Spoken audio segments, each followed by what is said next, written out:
Hello dear students, last class में हमने question number second तक कर लिया था एक्सरसाइज 10.5 का। क्वेश्चन नंबर थर्ड और फोर्थ आप लोगों को खुद से ट्राई करना है, नहीं होता है तो आप लोगों को पूछना है। ओके, क्वेश्चन नंबर 5 देखेंगे। एक सर्कल है, ठीक है ना। A B C and D are 4 points on the circle. A B C D क्या है, इस पर पॉइंट्स है।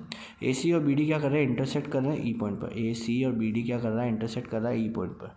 एंगल बी ई सी कितना दे रखा है हमें, 130 degree. Angle B E C कितना हो गया, 130 डिग्री।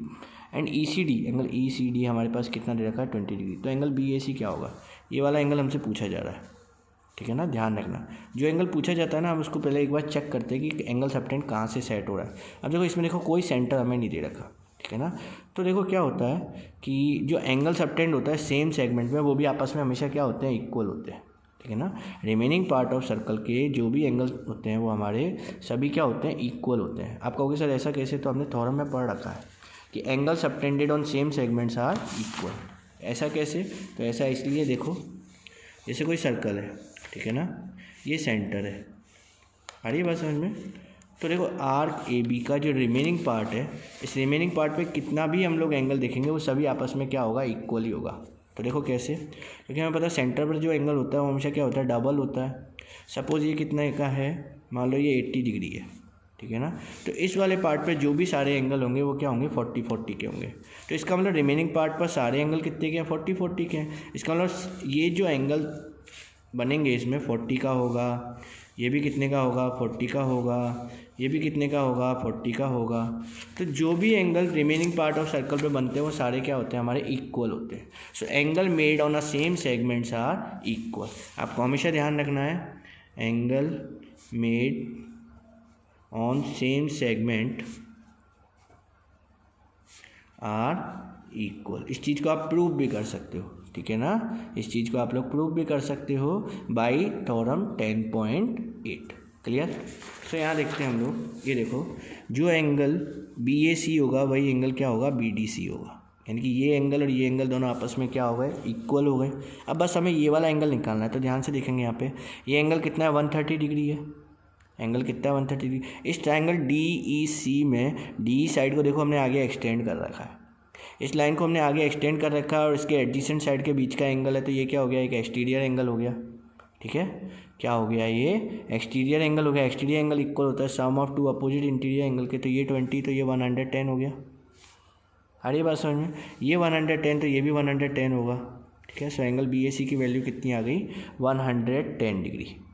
क्लियर हो गया। नेक्स्ट क्वेश्चन नंबर 6 देखो। ए बी सी डी क्या है, फिर अगेन एक साइक्लिक क्वाड्रिलेटरल है। यहाँ पे एंगल डी बी सी कितना है, 70 degree. Angle B A C कितना है, 30 degree. Angle B C D हमें इसमें से फाइंड करना है, ठीक है। एक तो एंगल बी सी डी बताना है और दूसरा इसने कहा है कि अगर ए बी और बी सी इक्वल कर दिए जाए तो ई सी डी क्या होगा। सबसे पहले हम लोग डायग्राम पे देखते हैं। ध्यान से देखो, यहाँ पे एक साइक्लिक क्वाड्रिलेटरल है ए बी सी डी, ठीक है। यहाँ पे जो एंगल बी ए सी है वो कितना है, 30 है। एंगल डी बी सी है वो कितना है, 70 डिग्री है, ठीक है। तो पहले हमें क्या निकालना है, पहले उसकी तरफ ध्यान रखते हैं। हमें सबसे पहले निकालना है angle B C D. B C D यानी कि ये वाला एंगल हमें कम्प्लीटली निकालना है इसमें, ठीक है। ये वाला पूरा एंगल हमें निकालना है। अब ध्यान से देखो, यहाँ पे ज़रा हम ध्यान देंगे। देखो आर्क सी डी है, आर्क सी डी के थ्रू ये वाला एंगल कितना है, 70 डिग्री। तो आर्क सी डी के थ्रू ये वाला एंगल भी कितना होगा, 70 होगा। भाई देखो सेम सेगमेंट में एंगल बन रहे हैं। देखो इस आर्क के थ्रू ये वाला जो एंगल है वही हमारा ये वाला एंगल भी होगा। ये 70 तो ये भी कितना हो गया, 70 डिग्री हो गया, ठीक है। अब देखो ए बी सी डी क्या है, साइक्लिक क्वाड्रिलेटरल है। साइक्लिक क्वाड्रिलेटरल में क्या होता है कि अपोजिट एंगल का सम जो होता है वो कितना होता है, 180 डिग्री। तो ये एंगल देखो 100 का है, तो ये मिला के कितना होगा, 80 डिग्री, ठीक है। तो एंगल बी सी डी हमारा कितना आ गया, 80 डिग्री आ गया। क्लियर है ये बात, ठीक है। सो यहाँ से हमारा बी सी डी हमारा एंगल जो है वो कितना आ गया है, 80 डिग्री आ गया। अब ये एंगल तो 80 डिग्री आ गया। इसमें क्वेश्चन में एक और चीज़ भी पूछी गई है। तो यहाँ देखो क्वेश्चन में एक और चीज़ पूछी गई है, अगर A B equal to B C हो जाए तो एंगल ई सी डी की वैल्यू क्या होगी। A B equal to B C हो जाए, यानी कि इस ट्रायंगल को देखो A B C, A B equal to B C हो जाए। अब ध्यान से देखना, A B equal to B C है तो साइड इक्वल है, तो इनके अपोजिट एंगल भी आपस में इक्वल होंगे। तो ये वाला जो एंगल है ना, ये वाला एंगल कितने का हो गया, 30 डिग्री का हो गया। इस 80 पूरे एंगल में से इतना एंगल कितना हो गया, 30 डिग्री होगा। क्यों एंगल इक्वल होगा, क्योंकि ये दोनों साइड इक्वल है। तो ये एंगल 30 है तो इसका अपोजिट एंगल ये वाला एंगल भी 30 होगा। ये वाला एंगल कितना हो गया 30 डिग्री हो गया। क्वेश्चन में क्या पूछा गया हमसे ECD पूछा है, ECD ये 30 है तो बचा हुआ ECD एंगल देख लो कितने का बचा है। 80 में से 30 को क्या कर देंगे माइनस कर देंगे, कितना बचेगा 50 डिग्री। ठीक है, तो सेकंड एंगल आ गया हमारे पास कितने का 50 डिग्री का। क्लियर है। क्वेश्चन नंबर 7 देखते हैं। If diagonals of a cyclic quadrilateral are diameter of the circle through the vertices of the quadrilateral, prove that it is a rectangle। ठीक है, क्वेश्चन में कह रहा है यदि अगर कोई साइक्लिक क्वाड्रिलेटरल है ABCD, ठीक है ना, इसके जो डायगोनल्स हैं अगर वो डायामीटर हो जाए, तो देखो बच्चों डायगोनल्स अगर डायामीटर हो जाएंगे तो ऑब्वियसली इनका डायगोनल्स का जो इंटरसेक्टिंग पॉइंट होगा वो इसका सेंटर बनेगा, साइक्लिक क्वाड्रिलेटरल का। साइक्लिक क्वाड्रिलेटरल का क्या बनेगा, सेंटर बनेगा। अब मुझे प्रूफ करना है कि ABCD क्या है, एक रेक्टेंगल है।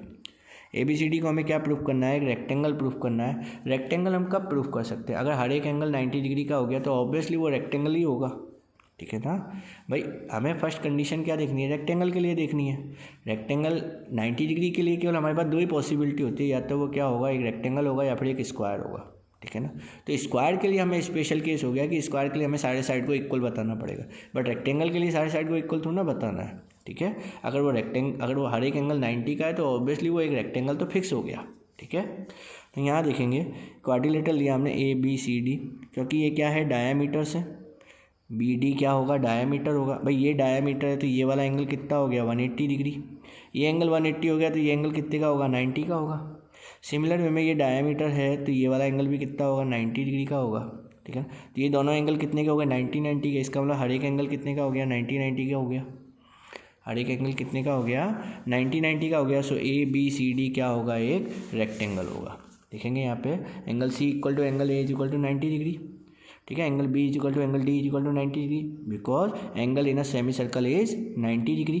ठीक है, तो चारों एंगल अपने कितने हो गए 90 के हो गए, तो ABCD क्या होगा एक रेक्टेंगल होगा।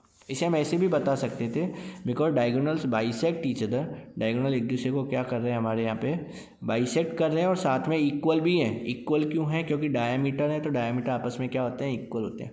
तो अब ये दो लाइन लिखकर भी आप लोग प्रूफ कर सकते हो कि रेक्टेंगल होगा। ठीक है, because diagonals bisect each other and diagonals are equal.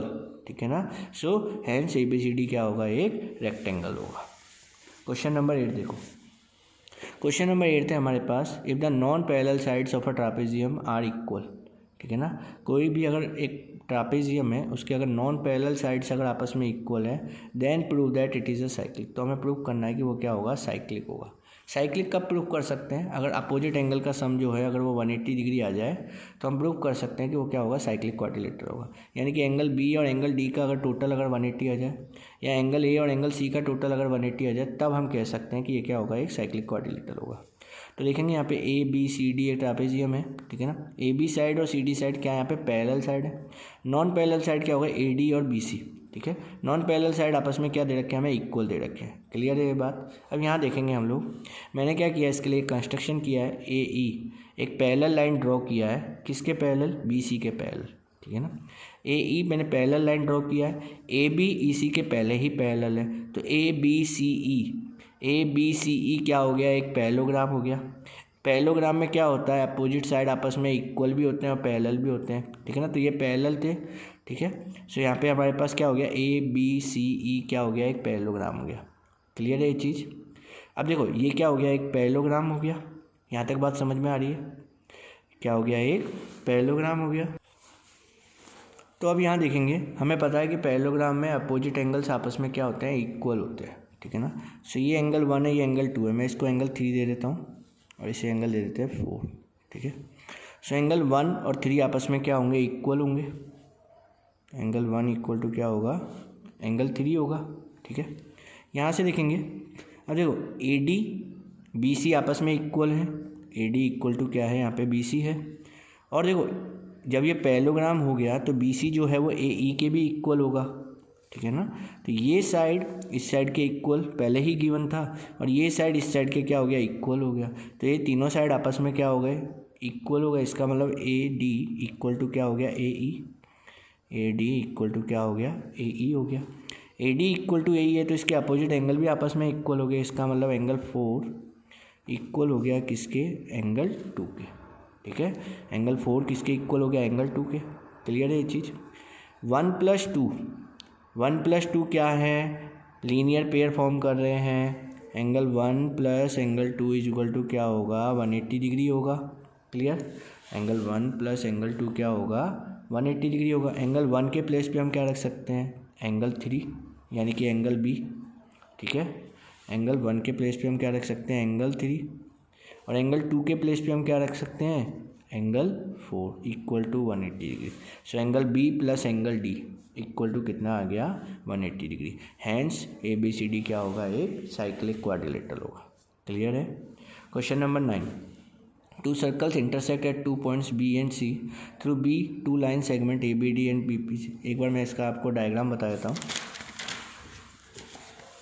देखो यहाँ पर 2 सर्कल हैं, ठीक है ना, 2 सर्कल हैं, और यहाँ पर ये इस तरीके से क्या कर रहे हैं, एंगल्स फॉर्म कर रहे हैं। मैं एक बार क्वेश्चन को फिर से रिवाइज करवा देता हूँ आप लोगों के लिए। देखो, 2 circles intersect at B and C, 2 circle हैं जो कि B और C पॉइंट पे क्या कर रहे हैं, आपस में इंटरसेक्ट कर रहे हैं। देखो 2 सर्कल हैं आपस में B और C पॉइंट पे क्या कर रहे हैं, ये इंटरसेक्ट कर रहे हैं। ठीक है, and through B point 2 line segment ABD and PBQ are drawn. देखो B पॉइंट से क्या किया गया है, ABD और PBQ क्या ड्रॉ किया गया है, लाइन ड्रॉ किया गया है। तो देखो ABD, एक तो ABD लाइन बनाया है और एक PBQ लाइन बना रखा है। ठीक है ना, यानी कि B पॉइंट पे ये 2 क्रॉस बन रहे हैं। जब ये 2 क्रॉस बन रहे हैं तो अपोजिट एंगल्स इसके आपस में, वर्टिकली अपोजिट एंगल आपस में क्या हो जाएंगे, इक्वल हो जाएंगे। ठीक है ना, क्वेश्चन की लैंग्वेज पढ़ते जाओ और समझते जाओ। क्वेश्चन ने कहा कि ABD और PBQ क्या है, 2 लाइन है, 2 लाइन आपस में क्रॉस कर रही है, तो इनका वर्टिकली अपोजिट एंगल आपस में क्या हो गया, इक्वल हो गया। तो एंगल 1 और एंगल 2 आपस में क्या होगा, इसके लिए इक्वल होगा। क्लियर है। अब आगे देखो क्वेश्चन में और क्या कहा गया है, प्रूफ करना है हमें इसमें एंगल ACP और एंगल QCD को इक्वल प्रूफ करना है। एंगल ACP, ये वाला एंगल दिख रहा है, एंगल ACP और एंगल QCD यानी कि इन दोनों एंगल को मुझे क्या करना है, इक्वल प्रूफ करना है। अब जरा गौर से समझो, ये देखो ये RKP है, RKP के थ्रू एक एंगल बन रहा है ACP और एक एंगल बन रहा है एंगल 1। ठीक है ना, तो एंगल ACP और एंगल 1 आपस में इक्वल होगा, because angle made on same segment, so angle ACP equal हो गया एंगल 1 के। ठीक है, अब यहाँ आ जाओ, अब इस आर्क को देखो, RQD के थ्रू C पॉइंट पे क्या बन रहा है, एंगल QCD, और एक और एंगल बन रहा है एंगल 2। ठीक है, सो एंगल QCD इक्वल हो गया किसके, एंगल 2 के। ठीक है, ध्यान से दोनों को चेक करेंगे। यहाँ पे एंगल 1 इक्वल टू एंगल 2 पहले ही था, तो इसका मतलब ACP इक्वल टू क्या हो गया, एंगल QCD। ठीक है, समझ में आ गया। क्वेश्चन का डायग्राम टफ है बट इसका प्रूफ बहुत ज़्यादा इजी है। क्लियर है। क्वेश्चन नंबर 10 देखते हैं। If circles are drawn taking 2 sides of a triangle as diameter, prove that the point of intersection of these circles lie on the third side. देखो क्या proof करना है हमारे यहाँ पर, तो देखो अगर सर्कल के डायामीटर्स को, 2 सर्कल है, इन दोनों सर्कल के जो डायामीटर है AB और AC, ठीक है ना, इनको डायामीटर लेते हुए 2 सर्कल हमने यहाँ पे ड्रॉ किए। ठीक है ना, तो इसने कहा है कि ये प्रूव करो कि जो इनका थर्ड साइड होगा, मतलब जैसे ये 2 डायामीटर कंसीडर करके हमने 2 सर्कल ड्रॉ कर दिए, एक ये सर्कल बनाया, एक ये सर्कल बनाया। ठीक है ना, अब यानी कि B और C को जब हम इसको ज्वाइन करा रहे हैं, तो पॉइंट ऑफ इंटरसेक्शन जो है इसका, वो कह रहा है कि ये इनकी थर्ड साइड के ऊपर क्या करेगा, लाई करेगा।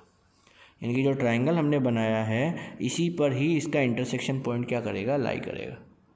तो ऐसा प्रूफ कब किया जा सकता है, जब ये पूरा एंगल क्या हो। कहने का मतलब क्या है कि BDC को हमें लाइन प्रूफ करना है, BDC को हमें क्या प्रूफ करना है, लाइन प्रूफ करना है।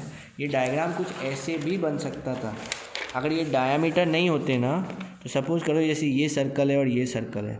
ठीक है, अब मैंने कहा कि ये डायामीटर नहीं है, मैंने ये 2 कोड ड्रॉ किए। ठीक है, ये B और ये D पॉइंट है, तो अगर मैं इनको ज्वाइन कराऊंगा ना, तो ये आप देख सकते हो कि ये एक लाइन नहीं बन पाएगी। यहाँ पे पॉइंट ले लेते हैं हम लोग BDC, इसे पॉइंट ले लेते हैं A। ठीक है, तो BDC आपको दिख रहा होगा, BDC क्या बना रहे हैं, एक लाइन पूरा फॉर्म नहीं कर पाएंगे, ये 2 डिफरेंट लाइन हो जाएगी। ठीक है। है। बट इसमें हमें प्रूव करना है कि जो इंटरसेक्शन पॉइंट है ना वो इसके थर्ड साइड पे लाई कर रहा है। अब ये देखो, ये एक अंडरस्टूड सी बात होती है कि जब हम दो डायमीटर कंसिडर करके जब भी दो सर्कल बनाएंगे तो वो ऑब्वियसली जो पॉइंट होगा ना वो सीधा स्ट्रेट लाइन के ऊपर आता है। ठीक है। सो अब हमें इसमें प्रूव क्या करना है वो मैं आपको बता देता हूँ। मुझे प्रूव करना है डी पॉइंट जो है वो BC लाइन के ऊपर लाई कर रहा है, BC लाइन के ऊपर लाई कर रहा है। ठीक है ना। अब अगर इस डायग्राम में अगर मैं BC लाइन बनाता ना, इस डायग्राम में अगर मैं BC लाइन बनाता और डी पॉइंट देखो इसके ऊपर लाई ही नहीं करता। ठीक है। बट यहाँ पे हम लोग देख सकते हैं कि डी पॉइंट जो है इस BC लाइन के ऊपर क्या कर रहा है, लाई कर रहा है। ठीक है। तो ये हमें इसमें प्रूव करना है। सो BDC को अगर मैं एक लाइन प्रूव कर दूँ तो ये पूरा काम हो जाएगा। अब किसी भी पर्टिकुलर 3 पॉइंट्स को मुझे अगर कोलिनियर प्रूफ करना है तो मुझे क्या प्रूफ करना पड़ेगा कि ये डी पॉइंट के अलोंग क्या बना रहा है, 180 डिग्री का एंगल बना रहा है। तो 180 डिग्री का एंगल देखेंगे इसमें कैसे बन सकता है। ध्यान से देखो, AB क्या है, ये डायामीटर है, डायामीटर है। तो ये देखो, ये रिमेनिंग पार्ट ऑफ सर्कल हो गया। तो ये एंगल कितने का होगा, 90 डिग्री का होगा, because angle made on semi circle is 90 degree. Similar way में ध्यान से देखो, ये भी डायामीटर है, तो ये एंगल कितना बन रहा है, ये भी 90 डिग्री होगा। ठीक है ना भाई, ये 180 तो ये 90 डिग्री होता है। सेमी सर्कल में बना हुआ एंगल कितना होता है, 90 डिग्री का होता है। तो ये 90 टोटल करेंगे कितना हो गया, 180 डिग्री हो गया। ठीक है ना। सो इन दोनों का टोटल कितना आ रहा है, 180 डिग्री आता है। सो BDC क्या हो गया, एक स्ट्रेट लाइन हो गया। ठीक है, समझ में आया। क्वेश्चन नंबर 11 आप खुद से करना, 2 लाइन का क्वेश्चन है। ठीक है। क्वेश्चन नंबर 12 देखो, क्वेश्चन नंबर 12 देखो, prove that a cyclic parallelogram is a rectangle. हमें प्रूव करना है कि जो साइक्लिक पैरेललोग्राम होता है, अब देखो कहने वाली बात हो गई साइक्लिक पैरेललोग्राम, बट एक्चुअली में साइक्लिक पैरेललोग्राम नाम की कोई चीज़ होती नहीं है। एक्चुअली में वो रेक्टेंगल ही बनता है। ठीक है ना। पैरेललोग्राम को हम साइक्लिक फॉर्म में कभी नहीं बना सकते, पैरेललोग्राम को साइक्लिक फॉर्म में कभी नहीं बना सकते। क्यों नहीं बना सकते वो अभी आप देखोगे। देखो, एक साइक्लिक जो पैरेललोग्राम है, जैसे ABCD एक साइक्लिक पैरेललोग्राम है। ठीक है ना। मैंने मान लिया कि ये एक पैरेललोग्राम है और साइक्लिक है क्योंकि इसके चारों पॉइंट किस पे आ रहे हैं, किस पे आ रहे हैं, सर्कल पे आ रहे हैं। ठीक है ना। सो अब हमें इसमें प्रूव करना है कि ABCD क्या है, एक रेक्टेंगल है। ध्यान से समझो, क्योंकि ये साइक्लिक है तो अपोजिट एंगल का सम क्या होगा, 180 होगा। ठीक है ना। अपोजिट एंगल का सम क्या होगा, 180 होगा। यानी कि angle A plus angle C कितना होगा, 180 होगा। Angle B plus angle D कितना होगा, 180 होगा। क्लियर। और क्योंकि ये पैरेललोग्राम है तो पैरेललोग्राम में अपोजिट एंगल आपस में क्या होते हैं, इक्वल होते हैं। ठीक है ना। ABCD is a parallelogram, so angle A is equal to क्या होगा, एंगल C होगा। अब देखो, A plus C 180 and angle A is equal to angle C, तो एक एक एंगल कितने का हो गया, 90 का हो गया। ठीक है ना। A प्लस C कितना है, 180 है। तो angle A is equal to angle A, तो यहाँ पे हम लोग निकाल सकते हैं एंगल A कितना हो गया, 90। ये 90 तो ये 90 होगा, बचे हुए दोनों भी ऐसी तरीके से हम लोग फाइंड निकाल करेंगे। तो जब सारे एंगल 90 के हो गए तो ये क्या होगा, एक रेक्टेंगल होगा। ठीक है। सो ABCD is a parallelogram in which each angle is 90 degree, so ABCD is a rectangle. So ABCD क्या हो गया, एक रेक्टेंगल हो गया। क्लियर है। एक्सरसाइज 10.5 आप लोगों की कंप्लीट हो गई है। नेक्स्ट आगे देखते हैं। Thank you very much.